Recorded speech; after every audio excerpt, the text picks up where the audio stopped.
na nga. Bakit po manang guard? Hindi makakapasok ng eskwelahan ang hindi marunong maglato-lato. Buti na lang talaga marunong maglato-lato. Ako rin, dinuruan ako ng lulo ko kagabi. Buti na lang talaga hindi tayo late. Ano? Bakit hindi pa sila nakakapasok? Oo nga, tara, puntahan na lang natin. Sige, pila kayo. Pila muna kayo dyan. Pila. Maria, Ayusin nyo yung linya. Pinapapila kayo dyan. Oo nga. Ay, hindi daw makakapasok ng school, Junjun, pag hindi marunong maglato-lato. Sige na, pili na kayo dito. Okay, kamaw na. Anong pangalan mo? Ako po si Danica. O sige, mag-start ka na. O sige po. O, very good. Pasok. O, ikaw naman. Wala. Sige, pasok. Okay, next. Pakaldagdag ka pa. Hindi mo naman nakakagwapo yan. Pasok. O, ikaw, Inday. Hindi po ako si Inday. Ako po si Mimay. Wala kang pakialam kung sino ka man. Tika, ba't hindi ka naka-uniform, ha? Ano naman po? Friday naman ngayon. Yung teacher nga namin walang panty. Sinita mo ba? Obo, sumasagot ka pa. Mag-start ka na maglato-lato dyan para makapasok ka na. Feeling principal. Eto na. Anong klaseng lato-lato yan? Hindi ka makakapasok. Wait lang po. Marunong po talaga ako. Testing ko nga lang yun. Hindi ka talaga marunong. Bumalik ka na lang sa inyo. Pumasok ka na kapag marunong ka na maglato-lato. Marunong ko talaga ako. Nako, Iha. Sayang mga oras ko. Umuwi ka na. Anong gagawin ko? Ay, guard, si Mamo, yung crush mo! Hoy! Bumalik dito! Hala, baka late na ako. Ay, akala ko late na ako. Ang aga-aga ko pa pala. Wala pa pala si Kuya Guard. Teka, si Junjun ba yan, Maria? Hala, si Junjun nga. Bakit siya naka-uniform? Isabado ngayon. Tara, puntahan natin. Tara!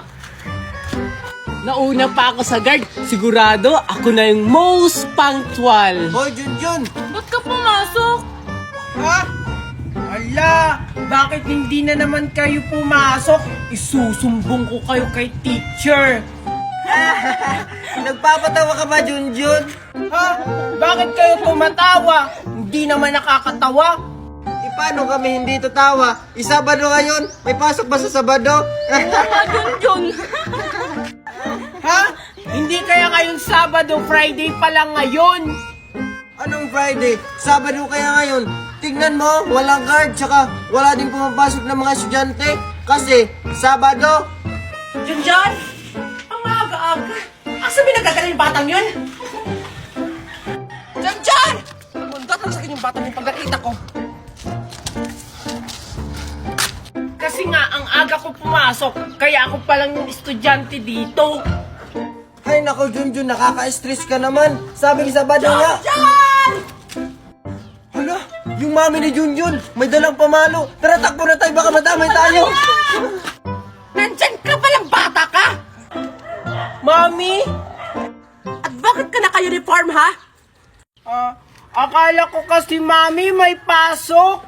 Nagdadahilan ka pa para makagala ka tsaka makalabas ng bahay. Hindi mo ba alam ng daming gawain sa bahay? Hoy! Bumalik ka dito! Tignan mo, Junjun, ang galing ko nang maglato-lato. O, diba? Ngayon ka pa niya natuto. Laos na yan. Hinuhuli na nga ng mga pulis yung naglalato-lato ngayon eh. Fake news ka naman, Junjun. Naiinggit ka lang kasi hindi ka marunong nito. Paano naman ako maiinggit sa'yo? May laruan din naman ako. Mas maganda pa dyan. Ha? Asan? Wala ka namang laruan? Siguro, invisible yung laruan mo. Kasi, naiinggit ka lang. Invisible? Malamang hindi ko dala yung laruan ko. Pag nakita mo yung laruan ko, siguradong maiinggit ka sa akin. Iba na naman ako maiinggit. Yung wala yung laruan mo. Asan ba kasi yung laruan mo? Ipakita mo nga. Sige, kukunin ko sa bahay ha. Diyan ka lang ha. Huwag kang maiinggit ha. Bili na ko yung lato-lato!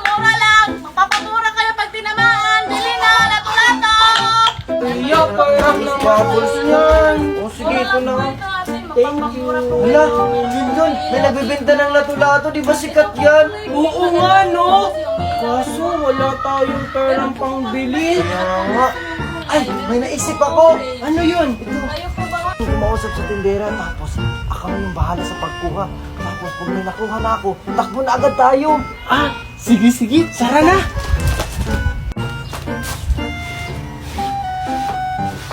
O, kayong dalawa, bibili ba kayo? Ah, ate, magkano po yung lato-lato nyo? Ay, mura lang yan. 25 pesos lang yan, kaya bumili ka na. Ah, ganun po ba? Ah, ate, pwede bang 10 pesos na lang to? Maganda ka naman, te, oh. Tingnan mo, ang ganda-ganda ni ate. Ano ka bang bata ka? Maliit na bagay. Sige, kunin mo na 10 pesos na lang. Ah, sige, te, wait lang. Ay, nakalimutan pala yung pera namin, te. Sige po, balikan na lang po namin. Oo nga. Sige, balik kayo ha. Yung mga bata talaga na yun, mga bolero. Oh, teka, ba't kulang yung lato-lato ko? Teka, pila muna kayo dyan, pila. Wala de Maria po. Kababata pa, nagjujuwa na agad.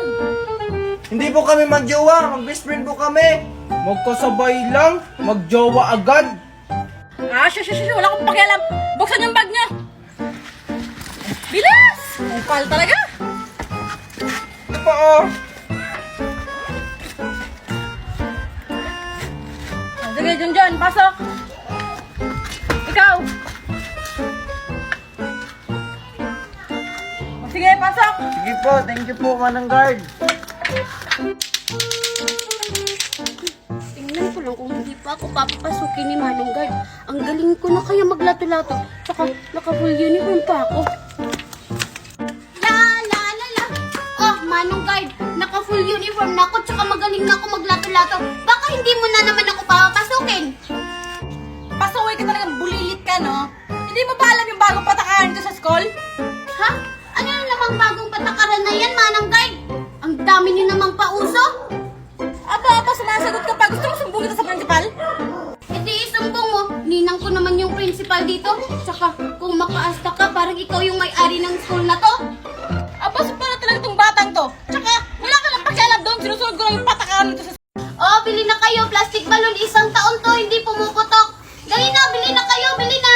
Oh, bili na kayo, plastic balloon, Wala, bili na. may plastic balloon na nagbebenta. Total, 100 pesos naman yung baon ko. Bibili na lang ako. May tira pa naman to para sa recess. Oy, Junjun, halika dito, bumili ka. Alam ko, marami kang baon. Dali. Opo, kaya nga po ako pumunta dito kasi bibili po ako ng plastic balloon. Magkano po isa niyan? Ay, mura lang to, Junjun. 100 yung isa. Ha? 100 ang isa? Ang mahal naman ng plastic balloon nyo. 3 pesos lang naman yan eh. 100 na nga lang yung baon ko eh. Hindi mo ba alam, Junjun, na itong plastic balloon na binibenta ko ay gawa sa Orocan plastic? Isang taon to bago pumutok. Eh, yung 3 pesos na sinasabi mong plastic balloon, pumuputok agad yun. Talaga lang ha, isang taon bago pumutok yan. O sige, bili ako ng isa, yung kulay green. Magtitiis na lang ako sa school na hindi kumain sa recess. Salamat, nakabenta na rin ako. Oh, ito po yung bayad ko. Siguraduhin mong isang taon bago pumutok to ha. Sige nga, papalubuhin ko to kung isang taon bago pumutok.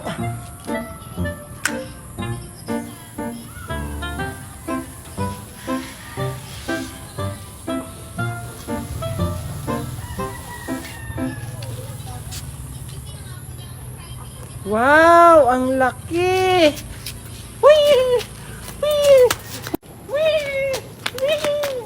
Hala, si Junjun may plastic balloon. Saan niya kaya yun binili? Papalaking kulit. Hoy, Junjun! Junjun, saan mo yan binili yung plastic balloon mo? Ah, Doon kila Aling Bining, binili ko to. Kasi sabi niya 1 taon daw to bago pumutok, kaya bumili ako. Oh, ang galing naman. Sige nga, itry nga natin kung di ba pumuputok. Hala, bakit mo pinutok? Ang mahal-mahal pa naman ito, isusumbong kita kay Mami. Sabi mo 1 taon yan bago pumutok. Na-scam ka ni Aling Bining. Jun, naalala mo pa ba nung kabataan natin? Nung gumagawa tayo ng content? Namimiss ko na yun. Ay, oo naman, Mimay. Hindi ko yun makakalimutan. Tingnan mo nga, oh, pinapanood ko pa hanggang ngayon. Ay, tawang-tawa pa rin ako ngayon. Oo nga no, nakakamiss maging bata ulit. Tsaka, yung mga supporters natin noon, naaalala pa kaya tayo ngayon? Oo nga, no? Ilang taon na kaya sila ngayon? At saka, asa na kaya si Maria? Nakakamiss kaya yun? Oh, Mimay tsaka Junjun, andito lang pala kayo. Nakakamiss yung samahan natin ah. Ano ba naman to si Mami? Bigay ng baon sa akin. Eh marami pa nga akong tira kahapong baon eh. Tapos sabi niya, uubusin ko lang to sa loob ng 1 araw. Anong gagawin ko dito? Lahat ng gusto ko, nabili ko na. Tapos yung mga classmate ko, nabigyan ko na. Sabi nila, hindi pa nila nauubos yung binigay ko kahapon. Ano kayang gagawin ko? Ay, alam ko na. Lahat ng madadaanan kong bahay, bibigyan ko o kaya ilalagay ko sa gate. Oo. Ayan, dito. Sana makita agad yung may-ari ng bahay. Dito naman tayo. Dito. Dito naman. Diyan, maglalagay tayo dito ng marami.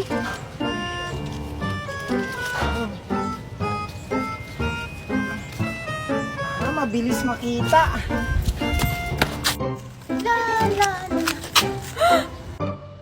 Hala, may pera. Kanino kaya to? Ay, alam ko na. Panigurado kay Junjun to. Tinatapon niya na lang yung pera niya kasi ang dami niya ng baon. Ayun, may pera pang nakakalat sa kalsada. Pulutin ko na nga lang. Ito pa. Saka ito pa. Ay, grabe na talaga si Junjun. Pati ba naman sa gate ng bahay, nilalagyan niya na ng pera? Wow! Ito pa. Nakakapagod. Ang dami-dami ko pang pera, hindi pa nauubos. Pumasok na nga lang ako sa school. Baka mali pa ako.